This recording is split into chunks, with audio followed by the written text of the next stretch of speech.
오늘 저는 읽어드린 말씀을 가지고 내 영혼의 힐링 캠프라는 제목으로 함께 말씀을 나누고 싶습니다. 여러분 TV 예능 프로 중에 아마 힐링 캠프 기쁘지 아니한가라는 프로를 보셨을 겁니다. 저도 자주 보고 있습니다. 게스트 한 명이 나오고 그리고 그 진행자들 3명이 같이 이야기를 하면서 자신이 살아왔던 인생의 삶의 고민, 좌절 그리고 실패와 성공의 뒷이야기를 토크쇼 형식으로 담담하게 이야기하는 그런 프로입니다. 그렇게 듣다 보면요, 아주 멋있는 스타들도 멀게만 느껴졌는데, 저 사람들도 우리와 똑같이 작은 일에 기뻐하고 슬퍼하고 정말 이렇게 가까이 와 있다, 그런 생각을 들 때가 있습니다. 단순히 이런 TV 프로그램만이 아닙니다. 작년부터 올해까지 우리 사회 전반에 힐링 열풍이 불고 있습니다. 여러분, 힐링이 뭡니까? 몸과 마음, 영혼의 상처가 치유되고 회복되는 것이 힐링입니다. 이너 힐링, 내적 치유다, 그렇게 해서 사실은 종교계에서 많이 통용되던 그런 말이었습니다. 근데 이것이 방송과 책을 통해서 퍼지더니 이제는 힐링 뮤직, 힐링 여행, 힐링 마케팅까지 사회 전체로 확대가 됐습니다. 그래서 요즘은 나 힐링 됐다, 우리 힐링하러 가자, 이런 말들이 주위 사람들에게 아무 부담 없이 전해지고 있습니다. 작년 연말입니다. 여론조사기관 리얼미터가 전국 10대 이상 남녀 700명 이상 조사를 한번 해봤습니다. 요즘 우리 사회 보는 힐링 열풍에 대해서 어떻게 생각하는지 물어보니까 3명 중에 1명이 위안을 준다, 좋다, 그렇게 답했고요. 20.5%가 거품이다. 그럼에도 불구하고 힐링이 우리 사회에 필요하다는 그런 질문에는 51.7%가 필요하다라고 대답을 했습니다. 힐링 열풍의 원인이 뭐냐 그렇게 물어봤더니 경쟁 사회로 인한 스트레스 때문이다라고 32.1% 가장 많이 답을 했습니다. 그리고 다른 대답은 사회 양극화가 심화됐다, 공동체 해체, 개인주의 등등 여러 가지 원인을 들었습니다. 힐링이 우리에게 주는 의미가 뭐라고 생각합니까? 라는 질문에 절반 이상이 59%가 정신적인 치유를 준다, 그렇게 답했다고 합니다. 여러분, 사람들이 이렇게 힐링에 목을 매는 이유가 어디에 있을까요? 그만큼 우리 사회와 우리 사회 속에 사는 사람들이 고통스럽고 아프다는 말입니다. 경기 불황이 장기화되면서 이 조직사회와 인간관계에 지친 사람들이 위로받고 회복되고 안식을 원해서 치유가 일어나고 있는 것입니다. 사실 2000년 이후를 넘어서면서 우리 사회는 웰빙 열풍이 불어닥쳤습니다. 그런데 이제는 그 웰빙이 힐링으로 바뀌고 있는 추세입니다. 웰빙은 뭡니까? 정신과 육체의 건강이 웰빙입니다. 힐링은 우리 내면의 건강, 보이지 않는 내면의 건강을 추구하는 것이 힐링이에요. 저는 이 목사 입장에서 우리 사회가 사람들이 웰빙에서 힐링으로, 보이는 건강에서 보이지 않는 내면의 건강을 다시 생각한다는 것, 참 바람직한 현상이다, 그렇게 생각합니다. 우리가 이렇게 경쟁 사회에서 뒤처지지 않기 위해서 정말 정신없이 달려오다 보니까 내가 정말 좋아하고 원하는 것이 뭔지, 내 주위에 정말 소중하고 그리고 나에게 어떤 위로와 회복이 필요한지도 모른 채 우리는 지금까지 달려왔습니다. 시간이 걸리고 아프더라도 잠시 우리가 멈춰서서 진정한 내 모습을 발견한 후에 다시 달려간다면 지금 우리의 이런 여러 가지 모든 환경은 새로운 반전의 기회가 될 줄로 믿습니다. 오늘 본문 말씀은 출애굽의 지도자 모세의 힐링 캠프입니다. 우리처럼 오늘 모세도 힐링이 필요했나 봅니다. 저는 모세의 힐링을 통해서 한 2가지 정도 말씀으로 여러분과 메시지를 나누고 싶습니다. 첫 번째로 모세의 힐링은 일상 가운데 찾아온 힐링이었습니다. 오늘 1절 말씀 보니까 모세가 그의 장인 미디안 제사장 이드로의 양떼를 치더니 그때를 광야 서쪽으로 인도하여 라는 말씀이 나오고 있습니다. 모세가 어떻게 살고 있는지를 지금 보여주고 있는 거죠. 모세는 지금 장인 이드로의 양떼를 치고 있습니다. 그런데 어디입니까? 당시 이집트의 수도인 카이로도 아니고 아무도 살지 않는 광야 사막에서 양떼를 치고 있습니다. 지금 이때쯤이 이제 출애굽 지도자로 나서기 전이니까 광야에서 무려 40년을 양떼를 쳤습니다. 세계 최고의 나라인 이집트의 왕자였습니다. 사실 40년 전에, 아니 80년 전이네요. 지금이야 80살 정도 됐을 텐데 이 모세는 그 세계 최고의 나라 이집트의 왕조로 있다가 광야의 양치기로 추락했습니다. 그것도 내 양떼도 아니고 장인의 양떼를 치고 있습니다. 여러분, 모세처럼 이렇게 큰 삶의 추락도 드문 것 같아요. 제가 아는 분 중에 어떤 대기업 계열사의 사장으로 재직하다가 좀 젊은 나이에 그냥 권고사직 당하고 뭐 이렇게 저렇게 사업을 좀 하다가 실패하고 지금은 골프장의 관리인으로 계시는 그런 분이 한 분 계십니다. 삶의 박탈감이 상상을 초월합니다. 너무 자존심이 상해서 아무에게도 알리지 않았다는 거예요. 처음에는 가족들에게도 말하지 않았대요. 교회도요. 자신이 지금 사는 처지가 드러날까 싶어가지고 큰 교회만 숨어서 다니다가 주일 예배만 드리고 돌아온대요. 그러다가 이분이 제가 인도하는 한 수양회에서 큰 은혜를 받고 한 20년 동안 끙끙 앓았던 자신의 고민 보따리를 저에게 처음으로 오픈을 하더라고요. 그동안 자신이 겪었던 여러 가지 일과 마음고생을 이야기하는데 의지가는 사람 같았으면 정신병이 걸리거나 폐인되거나 죽어도 벌써 죽었을 것 같아요. 그렇게 힘든데도 죽지 않고 살 수밖에 없던 이유가 가족 때문이다, 그렇게 이야기를 하더라고요. 자기가 죽고 나면 우리 가족이 어떻게 될 건가, 그거 생각하면서 자존심 상해도 이빨 악 물고 참았다는 겁니다. 목사님, 제가 그 사장 자리에서 물러났을 때 이미 그때 저는 죽었습니다. 지금까지 껍데기만 산 겁니다. 그런데 그런 저를 하나님께서 건져주시고 회복시켜 주셨습니다. 힐링이 됐다는 거죠. 여러분, 이것을 보면 모세의 박탈감이 얼마나 컸는가, 그것을 우리가 조금이나마 느낄 수가 있습니다. 왕궁에서 놀던 사람이 이 먼지가 풀풀 날리는 광야에서 지금 양들과 같이 뒹군다고 한번 생각해 보세요. 그것도 40년간. 거기서 무슨 비전이나 보람, 내가 원하는 좋은 그런 일들, 그런 것들을 생각할 여유가 있었겠습니까? 하루에도 12번 더 때려치고 싶었겠지만 가족들 때문에 이 사장님처럼 못 때려치웠을 거예요.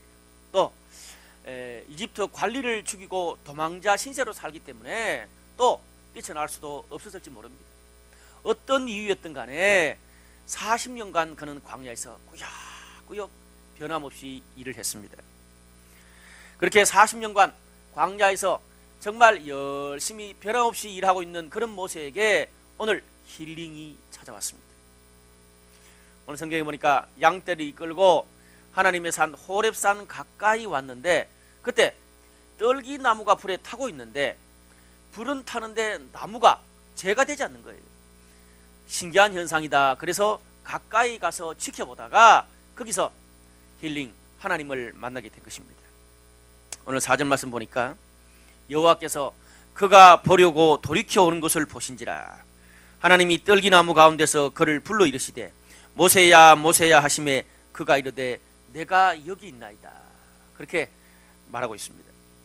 하나님이 떨기나무 아래서 모세를 불렀습니다. 여러분, 이 떨기나무는요, 이 광야나 사막지대에 사는 그런 나무인데, 이 중동 지역에 사는 나무인데 사람 키 높이 만할 정도의 나무입니다. 광야에서 가장 흔한 나무입니다. 우리나라로 치면 소나무와 같습니다. 그런데 우리가 성경을 보면 많은 사람들이 하나님을 만나고 사명을 받는 그런 장면들이 나옵니다. 그런데 사무엘, 이사야 같은 사람은 이 거룩한 성전에서 하나님의 영광을 보고 사명을 받습니다. 그리고 야곱, 에스겔, 바울 이런 사람들은요, 특별한 순간에 인생의 극적인 순간에 하나님을 만나서 사명을 받아요. 근데 거기에 비하면 오늘 모세가 하나님을 만나고 사명을 받는 장면은 상당히 이례적입니다. 성전이나 예배나 어떤 특별한 수련회도 아닙니다. 자살하려고 갔다가 극적인 순간에 하나님이 그를 만나주신 그런 것도 아니었습니다. 특별할 게 아무것도 없습니다. 장인의 양떼를 치면서 40년간 빡빡 구르고 열심히 일하고 있을 때 그때 하나님이 찾아오셨습니다. 출근하면서 항상 보던 그 떨기나무 아래서 하나님을 만났다는 거예요. 무슨 말입니까? 평범한 일상 속에서 하나님을 만난 거죠. 늘상 그가 다니고 보던 그 광야가 모세에게는 힐링의 장소였습니다. 변화도 없고요, 지루하고 미래도 없고 답답합니다. 그러나 그런 광야에서 양떼를 이끌다가 힐링을 경험하기 때문에 그가 나중에 이스라엘 백성들을 데리고 40년 동안 광야를 떠돌면서도 참아낼 수 있었고 이겨낼 수 있었고 그곳에서도 하나님의 비전을 볼 수 있었습니다. 왜? 익숙하잖아요. 40년 동안 양떼 이끌고 광야를 떠돌았으니까요. 근데 여러분, 이 출애굽기에 나오는 이스라엘 백성들은 다릅니다. 그들은 출애굽하면서 놀라운 기적을 경험했습니다. 이집트 땅에서 개구리, 파리, 악질, 우박, 흑암, 장자가 죽는 것, 그런 모든 일들이 이집트 사람들한테 일어날 때 하나님은 같은 땅에 사는 이스라엘 백성들은 보호해 주셨어요. 엄청난 기적을 경험한 겁니다. 그것뿐입니까? 홍해를 기적으로 건너고요. 그는 지금 아직도 역사상 한 번도 일어나지 않았던 그런 일들입니다. 홍해를 건너고 하늘에서 만나와 메추라기가 내려서 매일 식사를 하고 바위를 쳐서 생수가 나오고 5만 가지 그런 기적들이 다 있었습니다. 역사 이래로 이렇게 하나님의 은혜와 기적을 많이 경험했던 사람들도 없었습니다. 그런데 문제가 뭡니까? 그렇게 많은 기적과 은혜를 경험했으면서도 그들은 광야에서 불편하다, 불평하면서 다 죽고 말았습니다. 왜요? 기적 속에서, 특별한 순간 속에서만 하나님을 경험했기 때문에 답답하고 반복되고 끝이 보이지 않는 광야에서는 견딜 수가 없었습니다. 모세와 반대죠. 근데 여러분, 우리가 모세의 삶을 보면 우여곡절이 참 많은데 인생이 심플합니다. 40년 이집트 왕자, 40년 광야 양치기, 40년 출애굽의 지도자입니다. 모세가요, 장인의 양떼를 데리고 광야를 40년 돌더니 하나님 그거를 어떻게 사용하셨습니까? 나중에 출애굽하고 난 다음에 하나님의 양떼인 이스라엘 백성들을 데리고 자기가 그렇게 돌아다녔던 광야를 40년 똑같이 돌았습니다. 여러분, 신기하지 않습니까?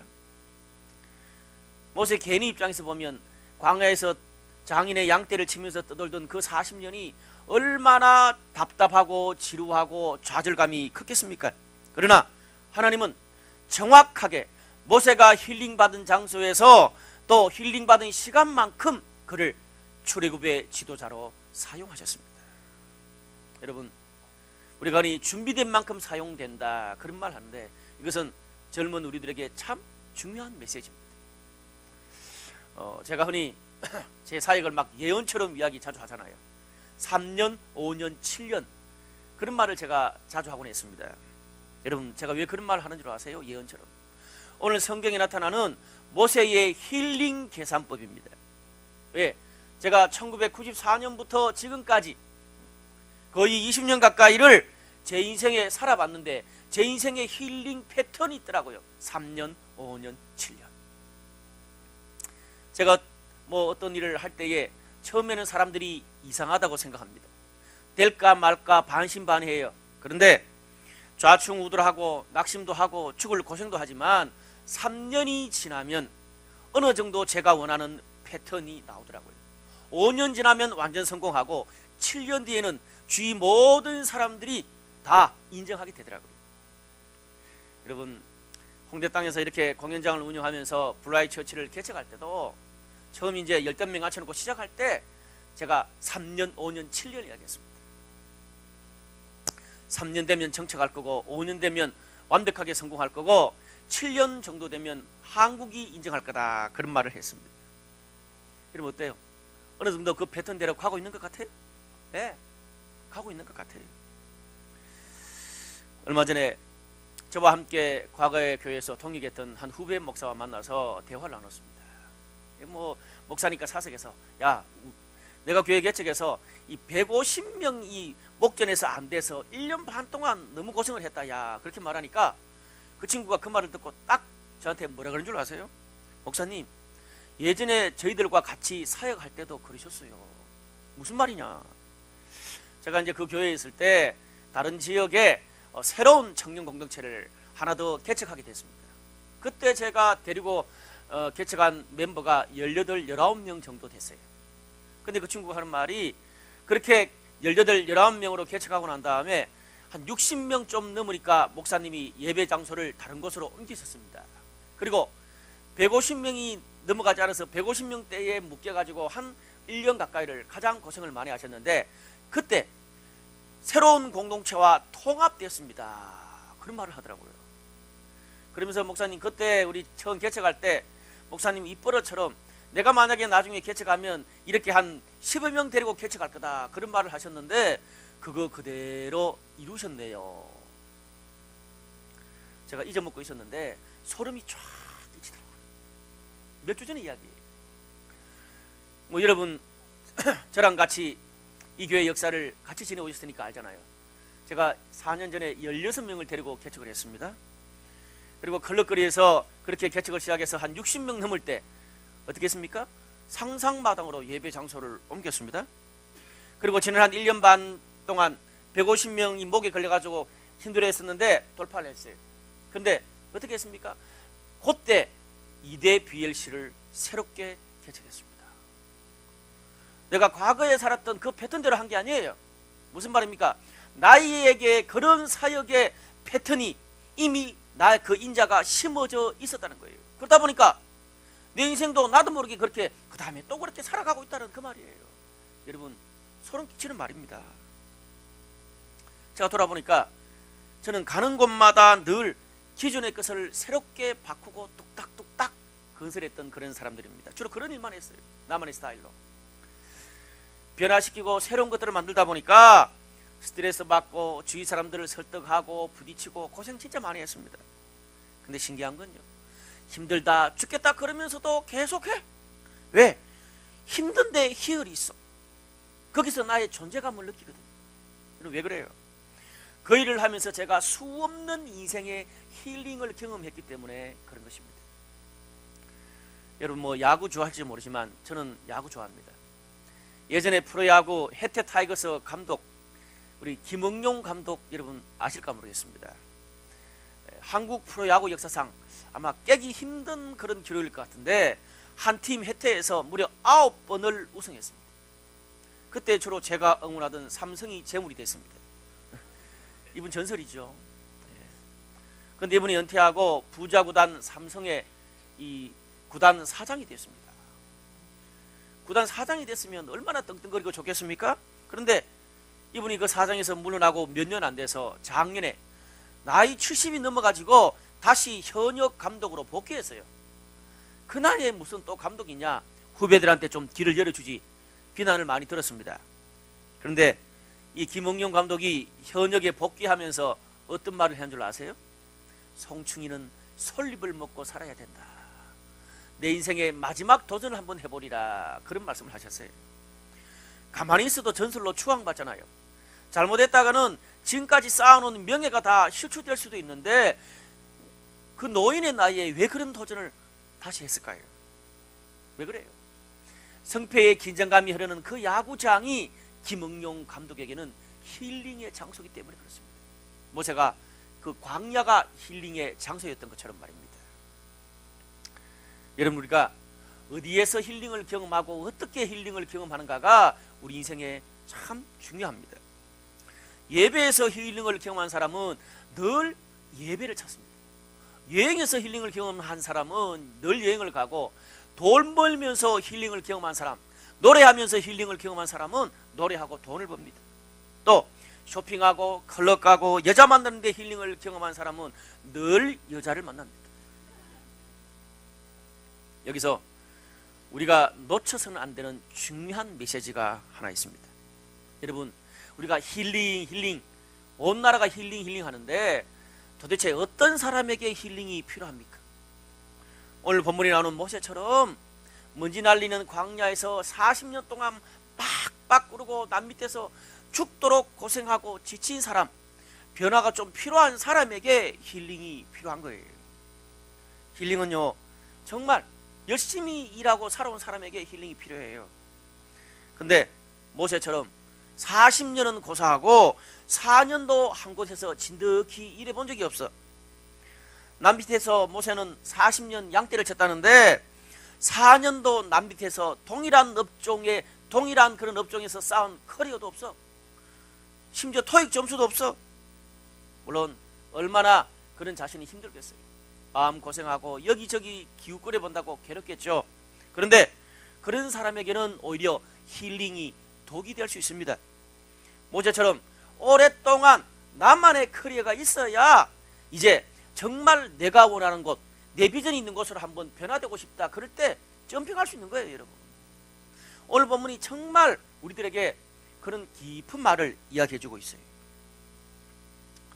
직장도 없고 실력도 없고 커리어도 없고 여러 가지 답답하지만 그렇게 세월만 많이 보낸 사람들에게는 힐링이 필요한 게 아니라 롤링이 필요합니다. 움직여서 어떻게든지 치고 받고 갖고 도전해 봐야 돼요. 그러고 난 다음에 그것이 너무 이제 익숙해져서 지겨울 때 그때 힐링이 필요합니다. 우리가요, 머릿속에 정말 수많은 생각을 하고 꿈을 꿉니다. 근데 정작 내 삶은 꿈꾸는 대로 잘 되지 않습니다. 머리 따로 손발 따른 것 같아요. 왜 그렇습니까? 여러분, 인간은요, 생각하는 대로 사는 게 아니라 결국 내가 힐링 받은 대로 내 본능이 따라가게 돼 있어요. 저는요, 인간은 생각대로 사는 게 아니라 힐링 받은 대로 산다, 그렇게 믿습니다. 그래서 내가 경험한 그 힐링이 내 인생의 동력이 되고 패턴이 되고 비전이 됩니다. 여러분, 꿈꾸는 대로 인생을 살기 원한다면 그 꿈에 합당한 힐링이 내 삶에 있어야 돼요. 오늘 이런 멋진 힐링이 우리 안에 있기를 주님의 이름으로 축원합니다. 두 번째로 모세에게 찾아온 힐링은 영혼의 힐링이었습니다. 제가 지금까지는 모세에게 찾아온 그 힐링의 환경을 이야기했습니다. 그러면 이제 모세에게 찾아온 힐링의 내용이 어땠습니까? 6절 말씀 보니까 또 이르시되 나는 내 조상의 하나님이니 아브라함의 하나님, 이삭의 하나님, 야곱의 하나님이니라. 모세가 하나님 뵈옵기를 두려워하여 얼굴을 가리매라고 말하고 있습니다. 하나님을 만났을 때 모세의 첫 번째 반응은 뭡니까? 두려웠어요. 얼굴을 가렸다는 말은 피했다는 말입니다. 모세만이 아닙니다, 여러분. 성경에 보면 하나님을 만난 수많은 사람들이 두려워했고 피했습니다. 이사야가 하나님을 만나자 내가 망하게 됐도다 그렇게 말했고, 베드로는 주여 나는 죄인이니 나를 떠나십시오 그런 말을 했습니다. 여러분, 음악하는 사람을 한번 제가 예로 들어보겠습니다. 저희 교회 음악하는 사람들이 많으니까. 어느 날 YG의 양현석 씨가 주위에서 노래를 잘한다는 소리를 듣고 찾아왔어. 찾아와가지고 딱 물어봤어요. 야, 누구 네가 노래를 참 잘한다는데 우리 기획사에서 한번 써볼 요량이니까 내 앞에서 한번 노래를 불러봐라. 그렇게 말했다고 칩시다. 우리 혜경이 그랬으면 어떨 것 같아요? 좋지만 두려워요. 피하고 싶어요. 좋지만. 왜? 내 이 모든 실력과 수준이 그대로 빨가벗겨지거든요. 그대로 드러나기 때문에 두려울 수밖에 없는 겁니다. 이런 마찬가지입니다. 우리가 완전하신 하나님을 만날 때 두렵고 부끄러울 수밖에 없습니다. 나의 정말 부족하고 그 누구에게도 보여주기 싫은 그런 모든 모습들이 죄다 드러나기 때문에 그렇습니다. 말로는 늘 비전, 꿈, 거창하게 이야기하지만 실제로 준비된 것은 하나도 없고 정작 맡겨주면 열 발짝도 못 나가는 그런 정말 허울만 좋은 내 모습을 직면한다는 게 너무 힘든 거죠. 사람들이 연이 변화되고 싶다, 정말 배우고 싶다, 그렇게 찾아오고 상담을 해옵니다. 그런데 여러분, 변화의 첫 출발은 뭡니까? 배우기 전에 지금 내가 선 자리, 내 수준, 내 현실이 어떤지 정확하고 객관적으로 판단하는 게 중요해요. 그게 참 중요하거든요. 직면이 뭐냐 하면 힘들지만 남들이 볼 때 정확한 내 모습을 내가 그대로 과감 없이 인정하고 보는 것, 그게 직면입니다. 직면이 참 고통스럽습니다, 여러분. 제가 몇 번 직면을 해봤는데 너무 힘들더라고요. 열에 구는 도망갑니다. 핑계 댈 수밖에 없습니다.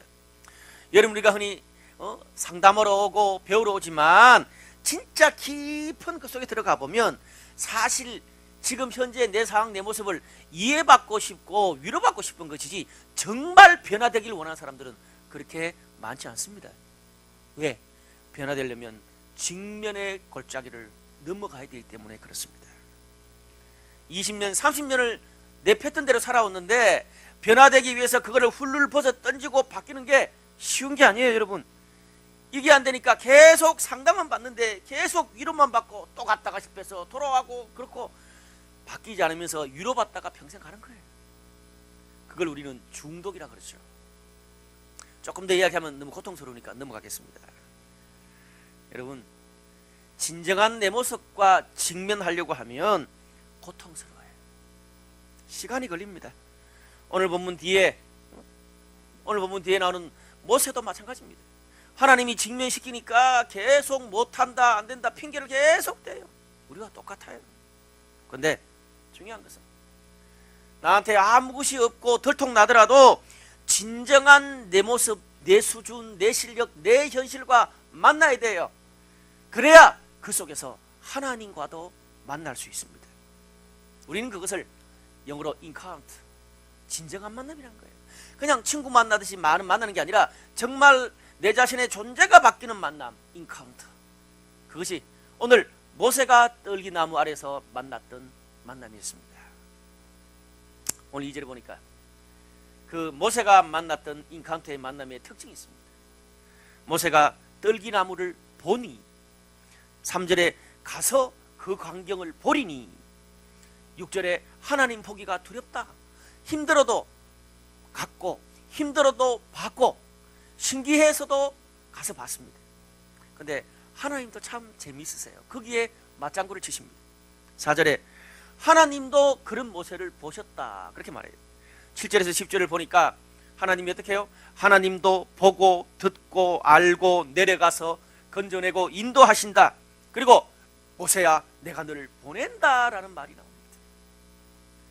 여기 나오는 모든 동사들이 뭡니까? 액티비티, 움직이는 겁니다. 가는 겁니다. 찾는 겁니다.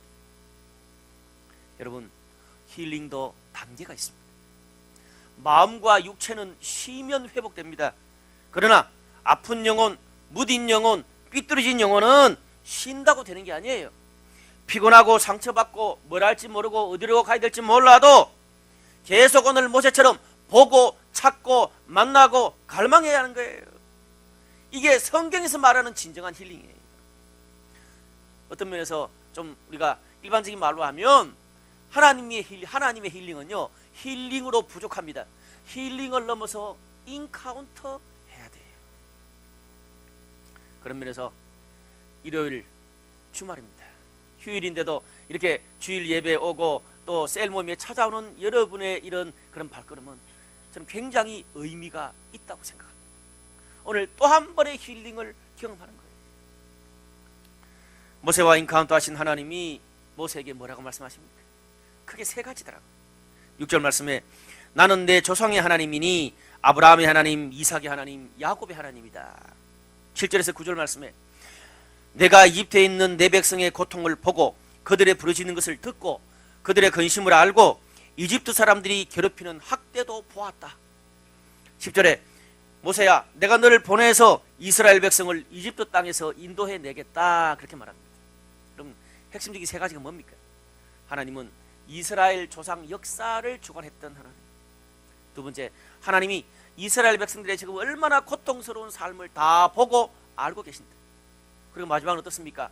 모세야, 그럼에도 불구하고 내가 너를 보내서 건져내겠다. 요 세 가지. 여러분, 우리가 오늘 이 하나님께서 모세에게 주신 이 인카운트의 메시지에 아주 중요한 맥락이 숨어 있습니다.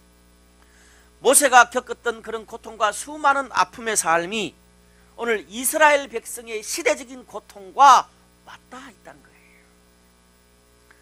이집트 왕자에서 쫓겨나서 광야에서 40년 동안 떠돌이 생활을 하면서 장인의 양떼를 치던 모세의 삶하고 이집트의 노예로 400년 동안이나 벽돌 굽고 허드렛 일이나 하는 이스라엘 백성의 삶이 닮아도 너무 닮지 않았습니다. 모세의 삶이나 이스라엘 나라의 처지나 똑같아요. 오늘 이 모세와 이스라엘 백성들이 처해 있는 이 고통의 환경이 어제 오늘의 이야기가 아니에요.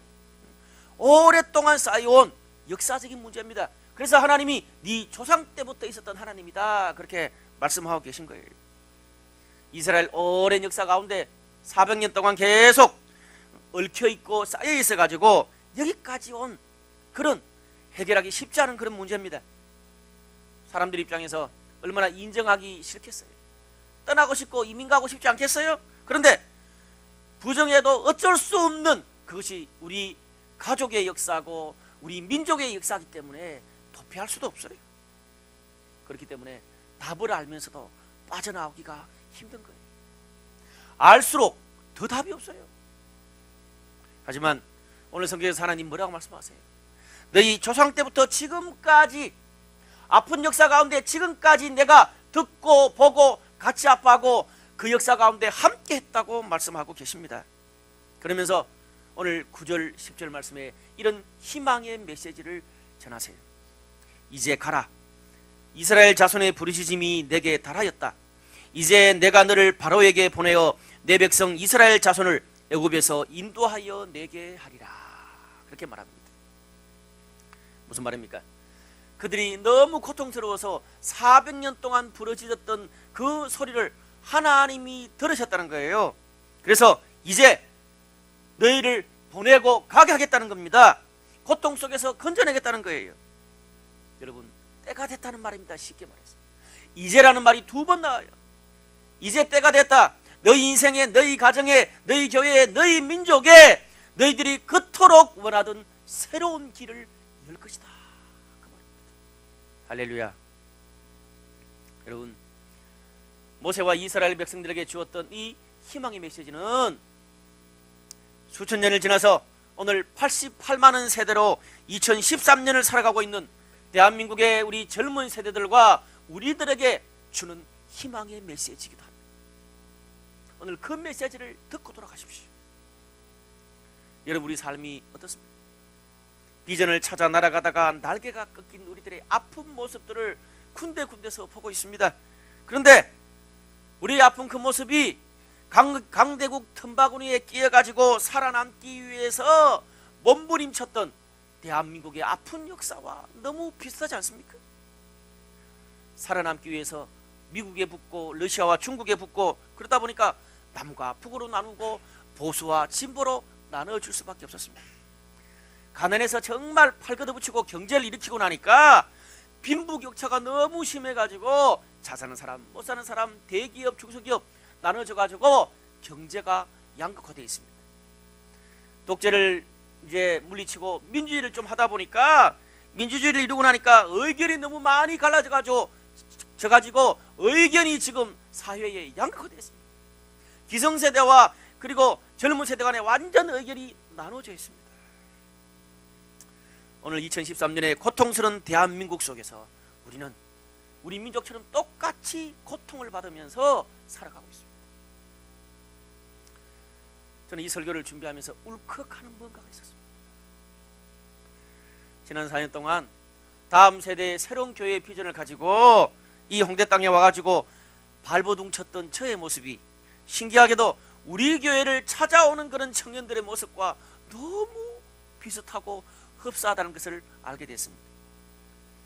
기성세대와 전혀 다른 자기들만의 꿈과 비전을 찾기 위해서, 만들기 위해서 여러분은 지금까지 계속 공부하고 일하고 노래하고 행동합니다. 그런데 이미 이 땅은 기성세대들이 모든 것을 주도하고 있고 이미 굳어져 있는 현실의 높은 벽을 깬다는 것은 여간 쉽지 않습니다. 굉장히 어렵습니다. 그 속에서 우리는 절망하고 낙심하고 괴로워합니다. 때때로 길이 보이지 않고 끝이 보이지 않아서 울 때도 많습니다.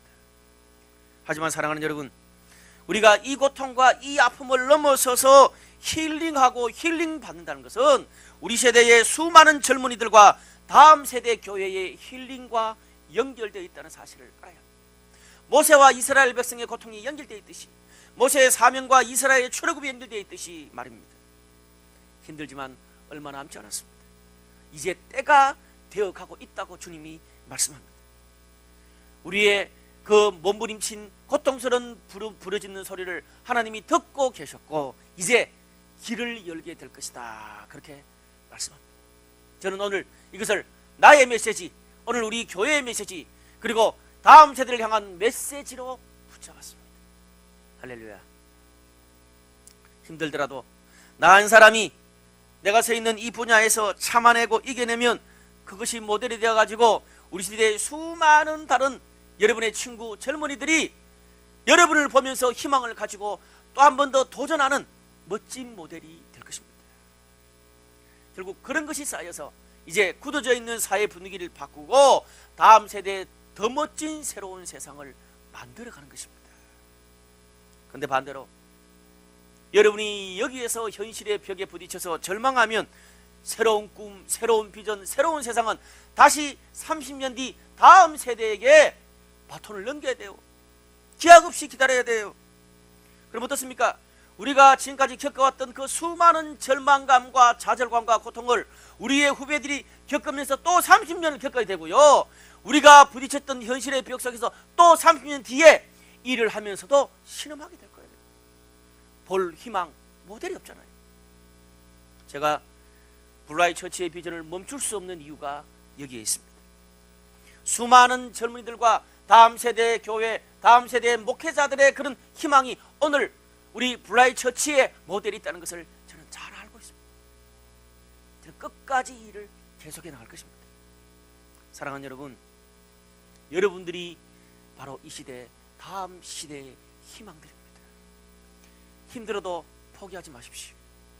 아프고 눈물 나더라도 쓰러지지 말고, 엎어지더라도 죽지 말고 끝까지 살아남아서 다음 세대의 희망이 되십시오.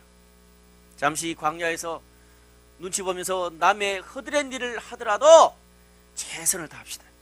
모세처럼 그것이 여러분의 여러분의 삶과 여러분의 가정과 이 시대를 구원하고 힐링하는 기초가 될 것입니다. 말씀의 결론을 맺겠습니다. 오늘 모세를 만난 하나님께서 제일 먼저 모세에게 요구하신 게 뭡니까? 5절 말씀 보니까 내가 선 곳은 거룩한 땅이니 내 신발을 벗어라, 그렇게 말합니다. 여러분, 지금 모세가 선 곳은 어디입니까?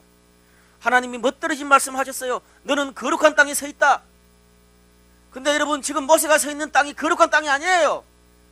40년 동안 죽지 못해서 살았던 땅입니다. 떠나고 싶고 도망가고 싶고 답이 안 나오는 그런 땅입니다. 내 날개가 다 부러져 버린 그런 땅입니다. 학대받는 땅입니다. 그런데 하나님은 그곳을 거룩한 땅이라고 말씀하십니다. 남의 양 떼나 치면서 마음에 들지도 않는 일들을 우리는 3년, 5년, 10년을 계속해 왔습니다. 쓸데없는 전화 계속 받고 돈 벌어야 하기 때문에 전화 받고 차트 기록하고 운전하고 기계 돌리고 찌라시 돌리고, 그리고 이 사람 미리 좀 계획해서 이야기해 주면 될 텐데 퇴근하기 1시간 전에 이야기해가지고 밤새워 일을 해야 되고, 우리는 그런 일들을 지금까지 계속 의미 없는 일들을 해오고 있습니다. 여기에서 무슨 보람 있고 의미가 있을까? 그러나 오늘 주님은 말씀하십니다. 네가 하고 있는 그 허드렛 일 속에서 하나님을 봐라. 그 일이 거룩한 일이다. 출애굽의 세상이 열리는 일이고 출애굽의 세상이 이루어지는 곳이다. 사랑하는 여러분, 저는 오늘 이 시간이 그렇게 고독하게, 그렇게 열심히, 그렇게 고통받으면서 살아가는 여러분의 힐링 시간이, 여러분의 떨기나무가 오늘 이 예배가 되기를 주님의 이름으로 축원합니다. 오늘 이 자리가 내 인생의 힐링 캠프가 됐으면 좋겠어요. 오늘 이 시간 여러분 마음속에 있는 그 모든 부정적이고 아파하고 포기하려고 하는 마음을 다 내려놓고 이 시간 여러분의 신발을 벗지 않겠습니다. 오늘 여러분의 신발을 벗고 하나님께 예배하십시오. 하나님, 내가 볼 때는 이 광야 이 허들의 일이 답이 안 나오지만 하나님이 거룩한 땅이다, 거룩한 곳이라고 말씀하셨습니다. 내가 신발을 벗고 다시 노래하고 다시 일하고 다시 공부하고 다시 궁극했습니다. 하나님, 나의 오늘 이 예배, 이 결심, 이 결단을 통해서 내 인생의 출애굽을 열어가십시오. 내 가정, 내 비즈니스, 내 음악에, 그리고 우리 세상의 출애굽의 길을 열어가십시오. 오늘 그렇게 예배하고 기도하는 저와 여러분 우리 모두가 되시기를 주님의 이름으로 축원합니다. 기도하시겠습니다.